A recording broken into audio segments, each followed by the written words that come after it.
आज त्रिनितातीस के 12वां रविवार में आप सबों का स्वागत है।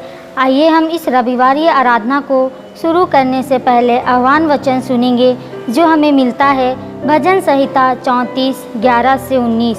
भजन संहिता 34 11 से 19। हे लड़कों, आओ मेरी सुनो, मैं तुमको यहोवा का भय मानना सिखाऊंगा। वह कौन मनुष्य है जो जीवन की इच्छा रखता और दीर्घायु चाहता है ताकि भलाई देखे। अपनी जीभ को बुराई से रोक रख और अपने मुंह की चौकसी कर कि उससे छल की बात ना निकले। बुराई को छोड़ और भलाई कर, मेल को ढूंढ और उसी का पीछा कर। यहोवा की आंखें धर्मियों पर लगी रहती है और उसके कान भी उनकी दुहाई की ओर लगे रहते हैं। यहोवा बुराई करने वालों के विमुख रहता है ताकि उनका स्मरण पृथ्वी पर से मिटा डाले। धर्मी दुहाई देते हैं और यहोवा सुनता है और उनको सब विपत्तियों से छुड़ाता है। यहोवा टूटे मन वालों के समीप रहता है और पिसे हुओं का उद्धार करता है। धर्मी पर बहुत सी विपत्तियां पड़ती तो है, परंतु यहोवा उसको उन सब से मुक्त करता है। आमीन। आइए हम प्रार्थना करें। हे सशक्तिमान ईश्वर दयालु पिता प्रभु जी, हम तेरा धन्यवाद करते हैं कि तूने बीते दिनों हम सबों की रक्षा रखवाली किया प्रभु जी, और इस सुंदर रविवार में तू हम सबों के लिए पहुंचाया प्रभु जी। हम इस आराधना में तेरी स्तुति महिमा और करना चाहते हैं प्रभु जी। इसमें तू हम सबों की सहायता और मदद कर। ये प्रार्थना सुन और स्वर्ग राज में ग्रहण कर। आमीन। हम लोग रविवारी आराधना को आरंभ करते हुए हम लोग गाएंगे रिवाइवल सॉन्ग से गीत नंबर 375 सेनाओं का यहोवा हमारे संग संग है।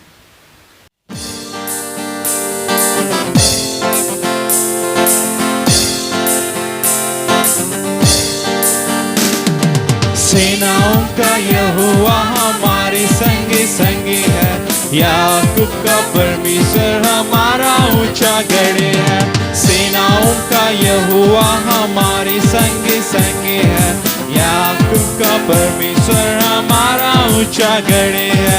जिसके लिए सब कुछ संभव, वो यहोवा हमारे संगे संगे है।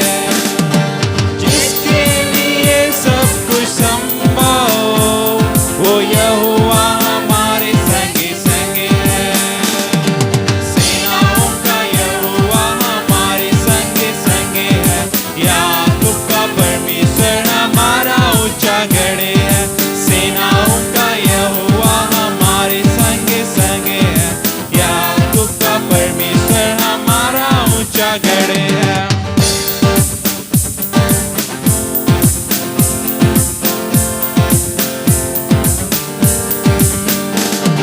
जिसने आकाश को बनाया, जिसने पृथ्वी को रचाया, जिसने आकाश को बनाया, जिसने पृथ्वी को रचाया, वो सर्वशक्तिमान प्रभु है।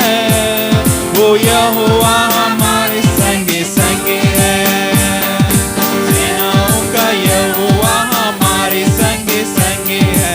याकूब का परमेश्वर हमारा ऊंचा गढ़ है। सेनाओं का यहोवा हमारे संगे संगे है। याकूब का परमेश्वर हमारा ऊंचा गढ़ है।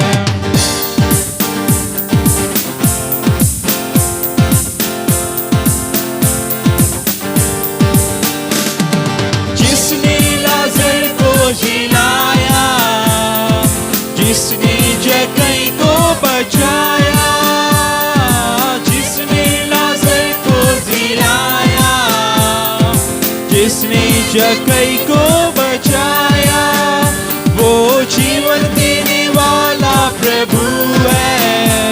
वो यहोवा हमारे संगे संगे है। सेनाओं का यहोवा हमारे संगे संगे है। याकूब का परमेश्वर हमारा ऊंचा गढ़ है।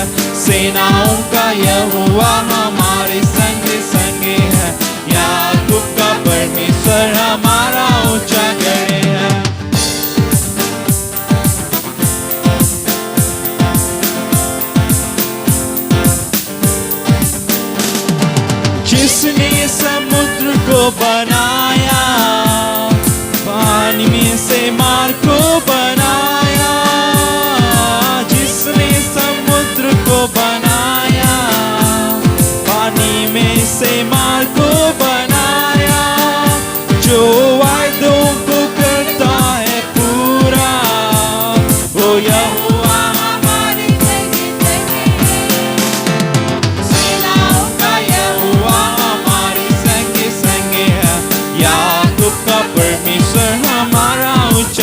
खड़े हैं। सेनाओं का यहोवा हमारे संग संग है। याकूब का परमेश्वर हमारा ऊंचा गढ़ है। जिसके लिए सब कुछ संभव, वो यहोवा हमारे संग संग है। जिसके लिए सब कुछ संभव, वो यहोवा हमारे संग संग है। सेनाओं का यहोवा हमारे संग संग है। याकूब का परमेश्वर हमारा ऊंचा गढ़ है। सेनाओं का यहोवा हमारे संग संग है। याकूब का परमेश्वर हमारा ऊंचा गढ़ है।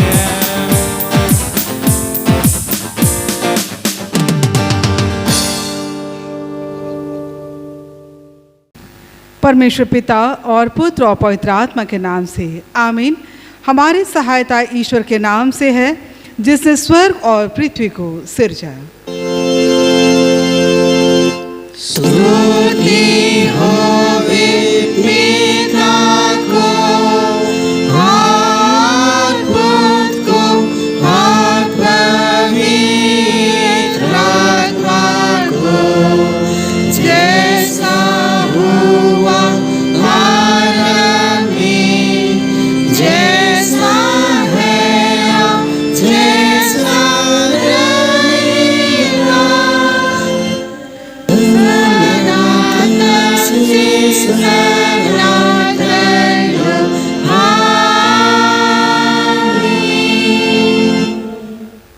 हम ईश्वर के सामने अपने पापों को दीनताई से मान ले। हे सर्वशक्तिमान ईश्वर दयालु पिता, हम दीनताई से अपने सब पाप और अपराधों को तेरे सन्मुख मान लेते हैं।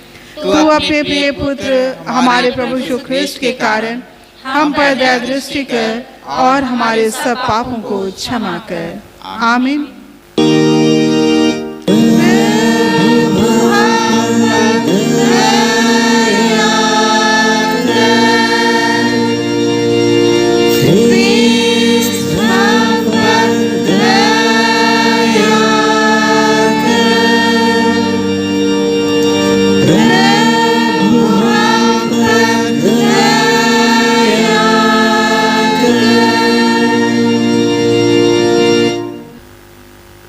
हम शांतिदायक वचन सुने। क्योंकि सबों ने पाप किया है और ईश्वर की प्रशंसा योग्य नहीं होते हैं, पर उसके अनुग्रह से उस उद्धार के द्वारा जो ख्रिस्त से है सेंत में धर्मी ठहराए जाते हैं। रोमी 3:23-24। आमीन।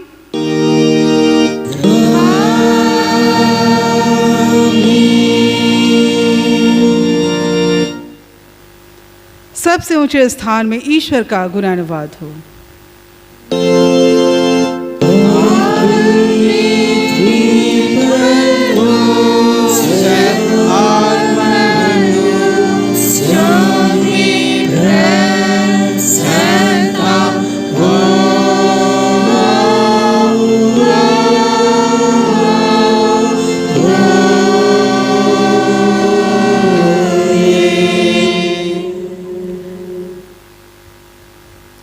प्रभु तुम्हारे संग हो।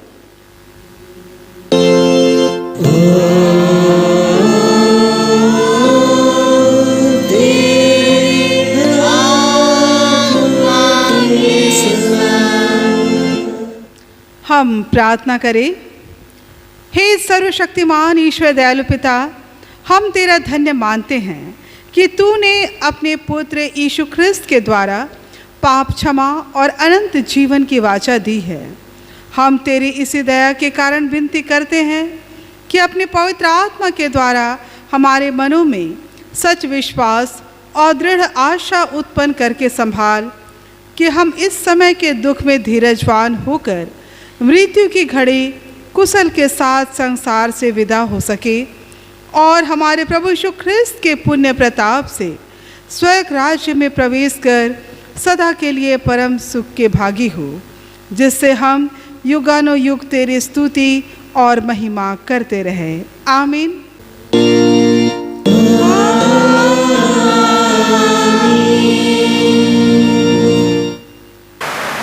आज का पहला पाठ वचन जो हमें मिलता है प्रेरितों के काम अध्याय 16 पद संख्या 9 से 15। प्रेरितों के काम अध्याय 16 पद संख्या 9 से 15। उसमें इस प्रकार लिखा हुआ है, वहाँ पौलुस ने रात को एक दर्शन देखा कि एक मकीदुनी पुरुष खड़ा हुआ उससे विनती करके कह रहा है, पार उतरकर मकीदुनिया में आ और हमारी सहायता कर। उसके यह दर्शन देखते ही हमने तुरंत मकीदुनिया जाना चाहा, यह समझकर कि परमेश्वर ने हमें उन्हें सुसमाचार सुनाने के लिए बुलाया है। इसलिए त्रोआस से जहाज़ खोलकर हम सीधे सुमात्रा के और दूसरे दिन नियापुलिस में आए। वहाँ से हम फिलिपी पहुँचे जो मकीदुनिया प्रांत का मुख्य नगर और रोमियों की बस्ती है, और हम उस नगर में कुछ दिन तक रहे। सब्त के दिन हम नगर के फाटक के बाहर नदी के किनारे यह समझकर गए कि वहाँ प्रार्थना करने का स्थान होगा, और बैठकर उन स्त्रियों से जो इकट्ठी हुई थी बातें करने लगे। लूदिया नामक थुआथीरा नगर की वैजनी कपड़े बेचने वाली एक भक्त स्त्री सुन रही थी। प्रभु ने उसका मन खोला कि वह पौलुस की बातों पर चित्त लगाए। जब उसने अपने घराने समेत बपतिस्मा लिया तो उसने हमसे विनती की, यदि तुम मुझे प्रभु की विश्वासनी समझते हो तो चलकर मेरे घर में रहो, और वह हमें मना कर ले गई। यहाँ तक आमीन। तेरा धन्यवाद हो हे ख्रिस्त यीशु। हालेलुया। Hallelujah, hallelujah, hallelujah.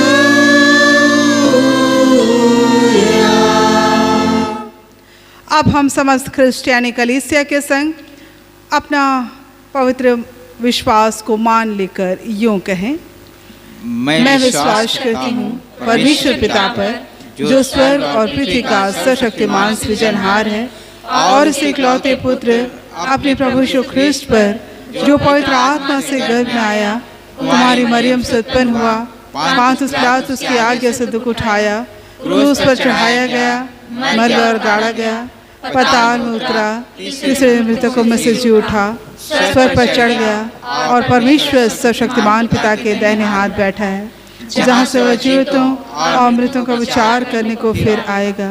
मैं विश्वास करती हूँ पवित्र आत्मा पर, एक ही पवित्र क्रिश्चियानी कलीसिया, पवित्रों की संगत पर, पापों की क्षमा, देह के जी उठने और अनंत जीवन पर। आमीन।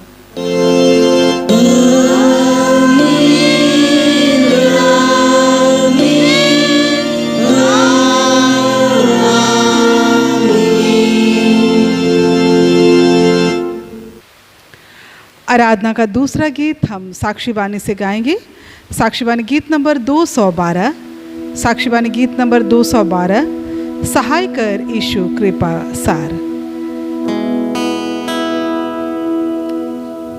सहाय कर यीशु कृपा सार, आकर के दास पर प्रसार, और अपना कान्हे प्रभु दे, तो मेरे बिनती को सुने। यीशु सा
तुम्हें हमारे पिता ईश्वर और प्रभु यीशु ख्रीस्ट की ओर से अनुग्रह और शांति मिलती रहे। आमीन।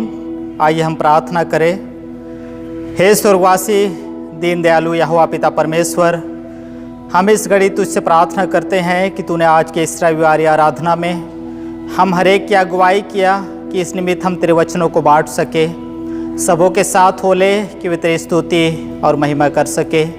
आज के इस उपदेश वचन के अनुसार हम हर एक के मन जो बिगड़ जाते हैं, घबरा जाते हैं, डर जाते हैं, ऐसे समय में, ऐसे विपरीत परिस्थितियों में हम हर एक के साथ हो लीजिए। जो भी प्रकाशन आज तू हमारे माध्यम से देना चाहता है उसकी बहुतायत हमारे जीवन में होने सके और अपने शारीरिक चंगाइयाँ और आत्मिक चंगाइयाँ हम पाने सके, यीशु के नाम में आमीन।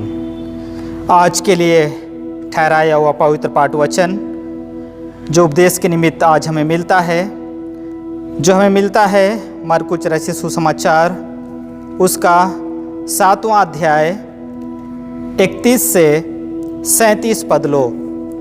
मरकुस रचित सुसमाचार उसका 7वां अध्याय पद संख्या 31 से 37 पद तक, जिसमें ऐसा लिखा है, तब वह फिर सूर के क्षेत्र से निकलकर सैदा होते हुए गलील सागर पर आया जो दिकापुलिस के क्षेत्र में है, और वे उसके पास एक मनुष्य को लाए जो बहरा था और कठिनाइयों से बोलता था, और उससे विनती की कि वह उस पर हाथ रखे। उसने उसे भीड़ से अलग एकांत में ले जाकर अपनी उंगलियां उसके कानों में डाली और थूककर उसके जीभ को छुआ और स्वर की ओर आँख भर कर देखते हुए उस मनुष्य से कहा, इफ्था अर्थात खुल जा। उसके कान खुल गए और उसकी जीभ की गांठें खुल गई और वह स्पष्ट रूप से बोलने लगा। तब उसने उन्हें आदेश दिया कि किसी को ना बताए, परंतु जितना भी वह मना करता इससे भी अधिक वे प्रचार करने लगे। वे अत्यंत आश्चर्यचकित होकर कहने लगे, इसने जो कुछ किया है अच्छा किया है। वह बहिरों को भी सुनने की और गूंगों को बोलने की शक्ति देता है। आमीन।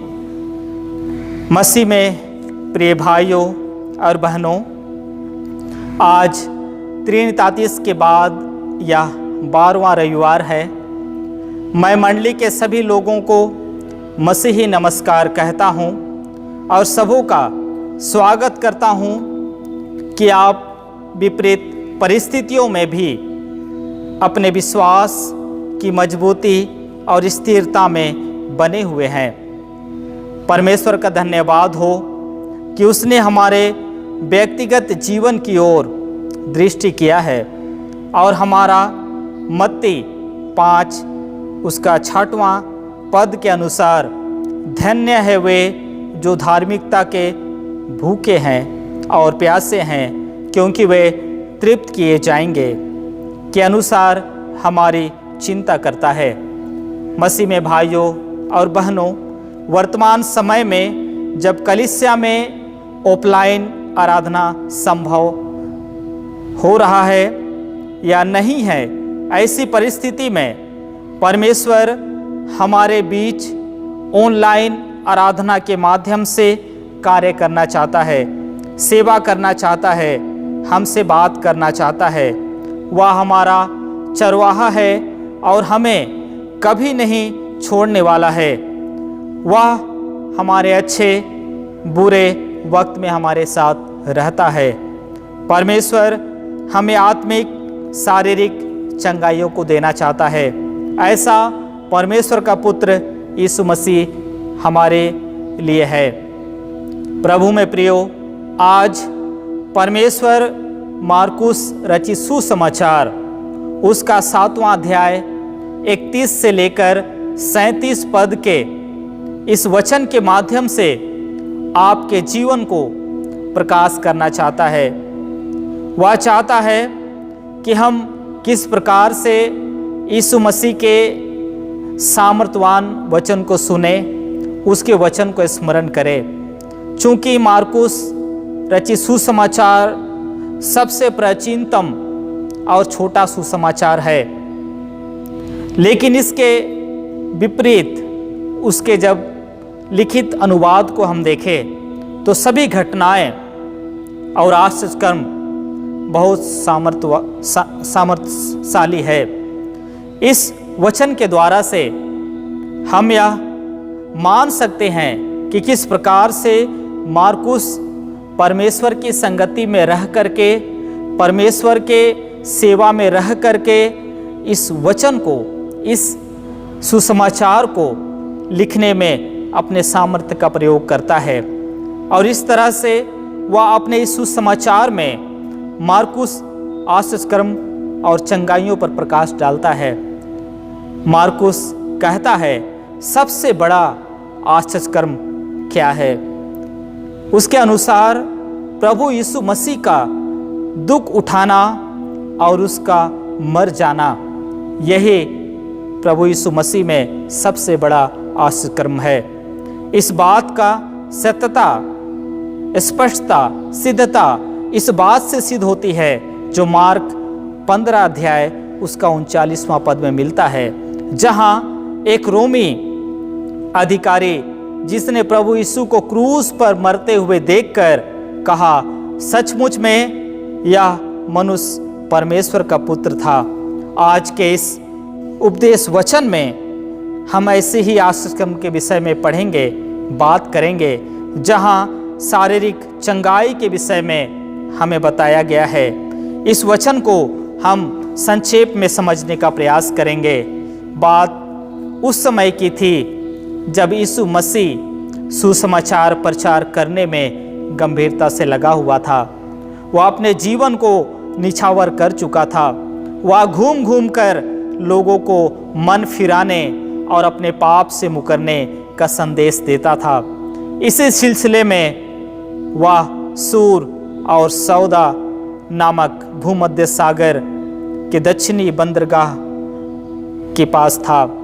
और आज वह जगह जो भूमध्य सागर के दक्षिणी भाग में जो बंदरगाह हुए सूर और सैदा नामक स्थान में, वह आज लेबनान के नाम से जाना जाता है।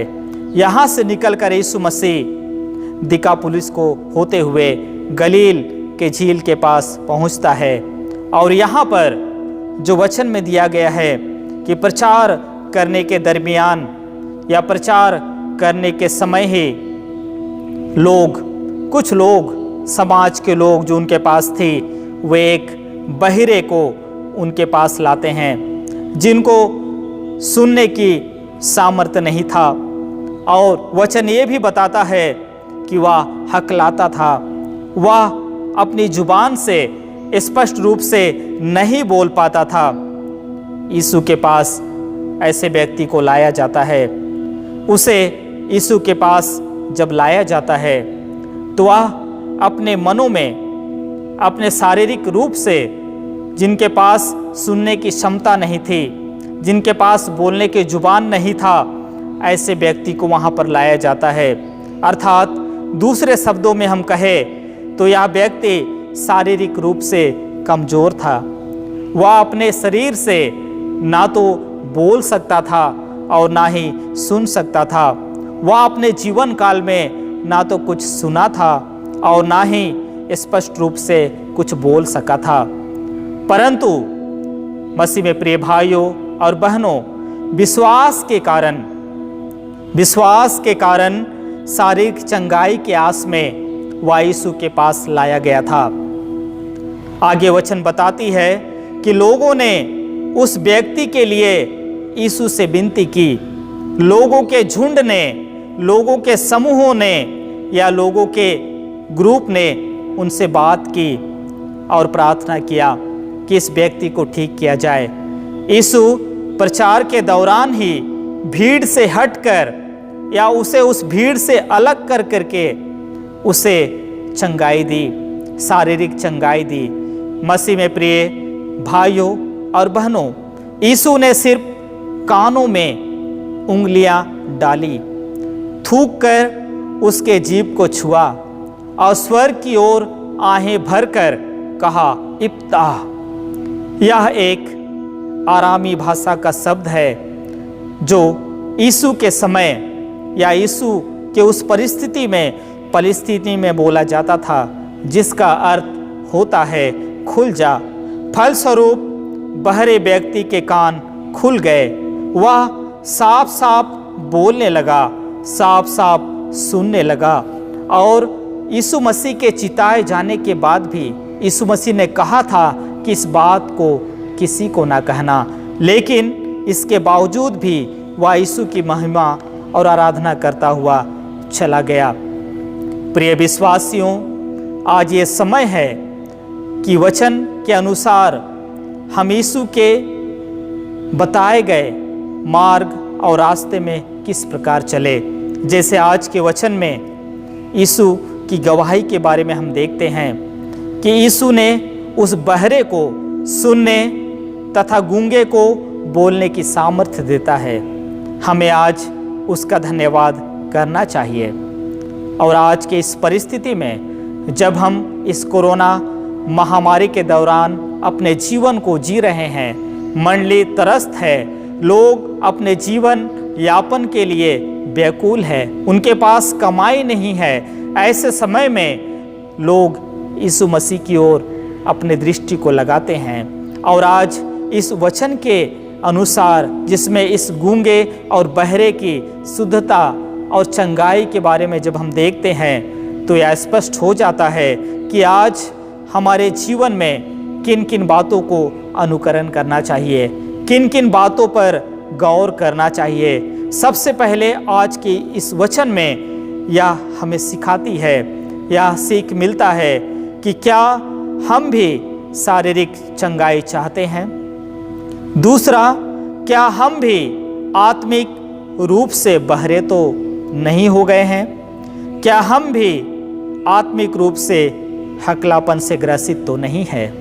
इन तमाम बातों के बाद या समस्याओं के बाद आज हम अपने मन अंतःकरण में मूल्यांकन कर सकते हैं कि आज जब विपरीत परिस्थिति होने के बावजूद हमारे पूर्वज, हमारे माता पिता, हमारे बुजुर्ग लोग जो शारीरिक समस्याओं में है, जिनको यीशु मसीह की चंगाई की आस है, जिसे यीशु मसीह छुटकारा देने के लिए तैयार है, और उसी रीति से जवानों में, बच्चों में एक आत्मीयता की, एक आत्मिक रूप से जब हम बहरे हो जाते हैं, जब हम कलीसिया के संदर्भ में बातों को नहीं उठा पाते हैं, या फिर जब हम कलीसिया के प्रति जिम्मेदारी को नहीं बोल पाते हैं, तो ये हमारी आत्मिक रूप से हकलापन को दिखाता है। मसीह में प्रिय भाइयों और बहनों, आज हमें शरीर के साथ साथ आत्मा में चंगाई की आवश्यकता है, और ऐसी चंगाई जो हमें शरीर ही नहीं परंतु मन की चंगाई को भी सिद्ध करे। मन की बहरेपन एवं गूंगेपन की शुद्धता की आवश्यकता है।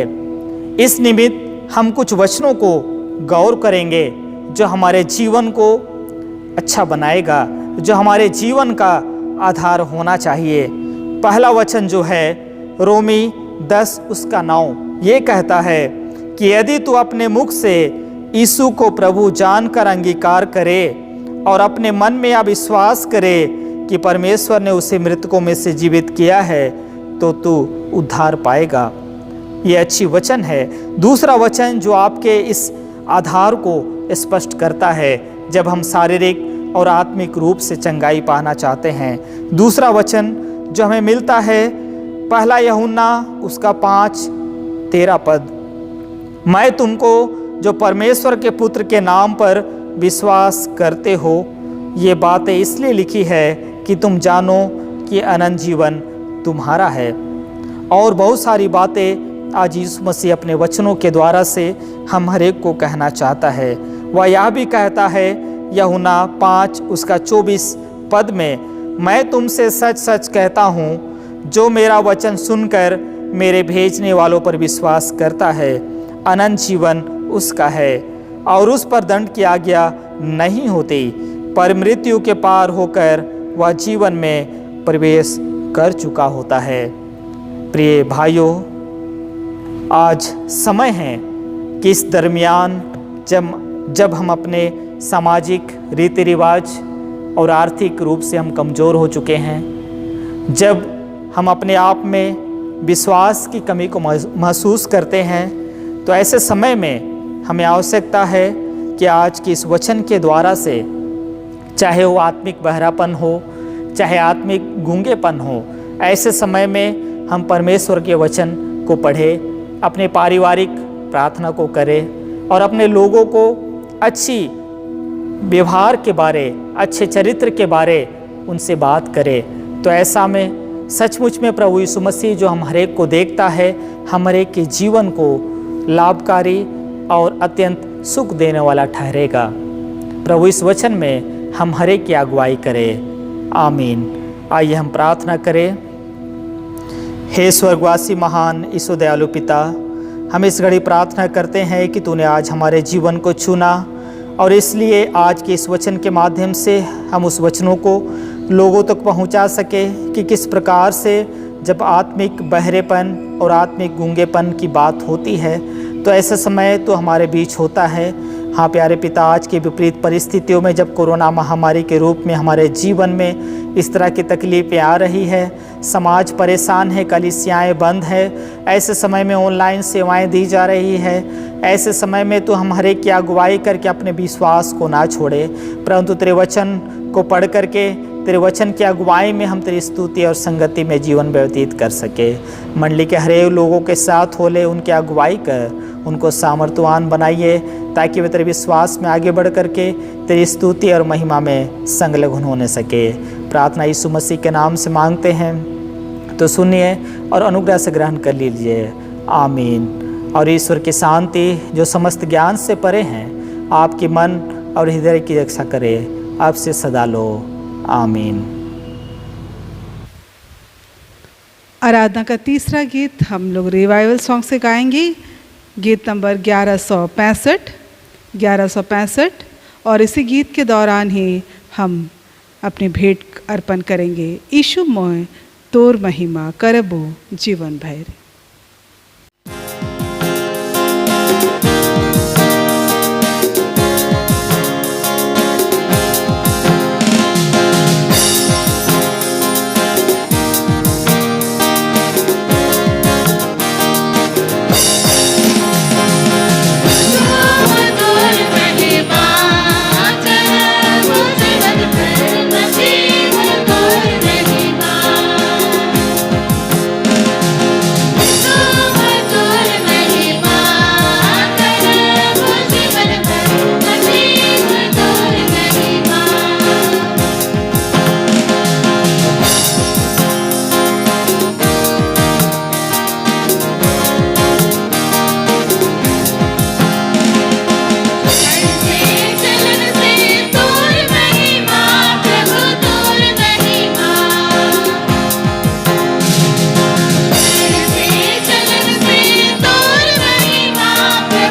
आइए हम प्रार्थना करें। हम अगुवाई के लिए वचन सुने। भजन संहिता 103।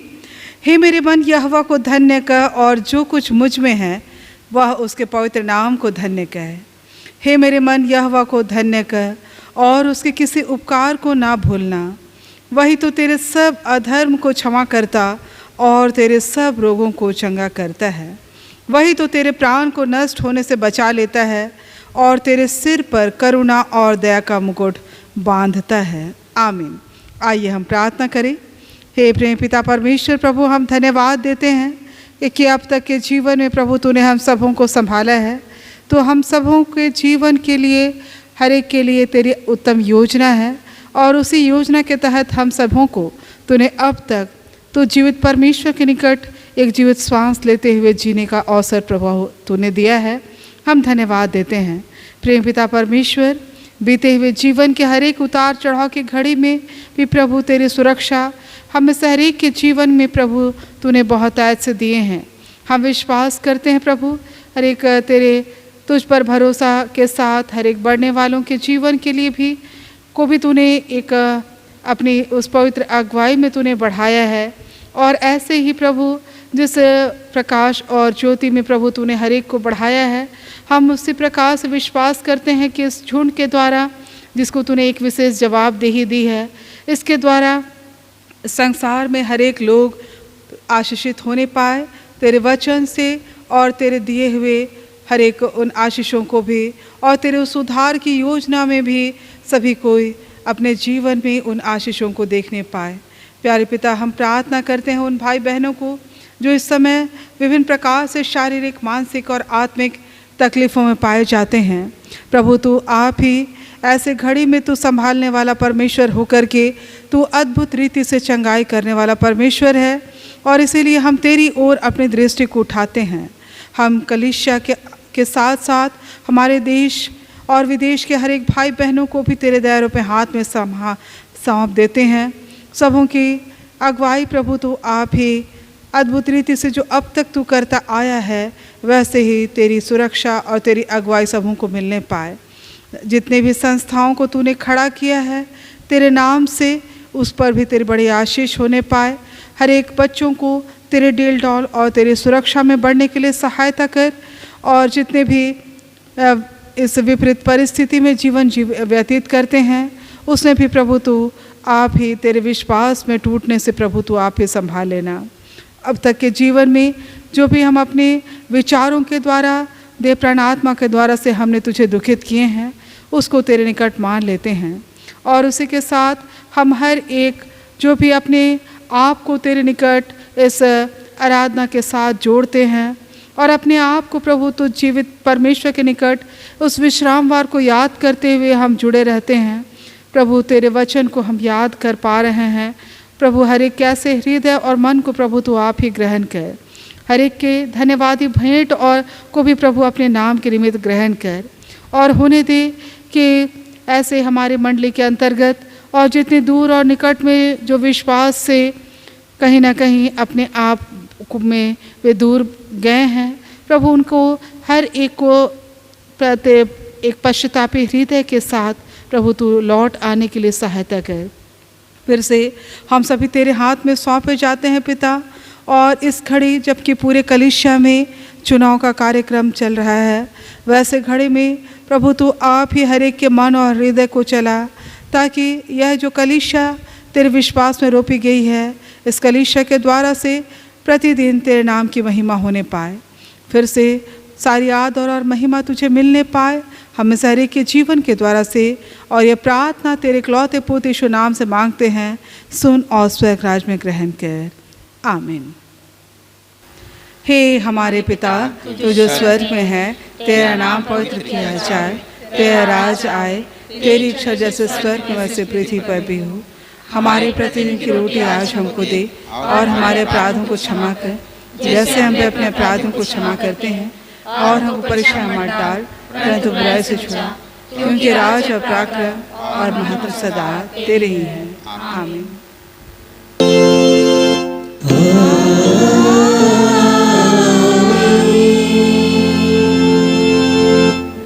अब त्रिएक परमेश्वर का आशीर्वाद विश्वासी और दृढ़ मन से ग्रहण करें।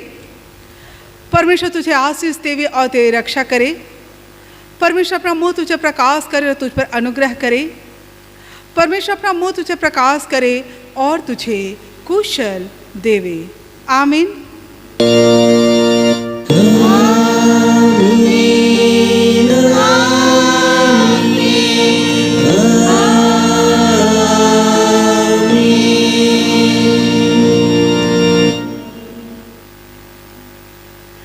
यीशु सहाय,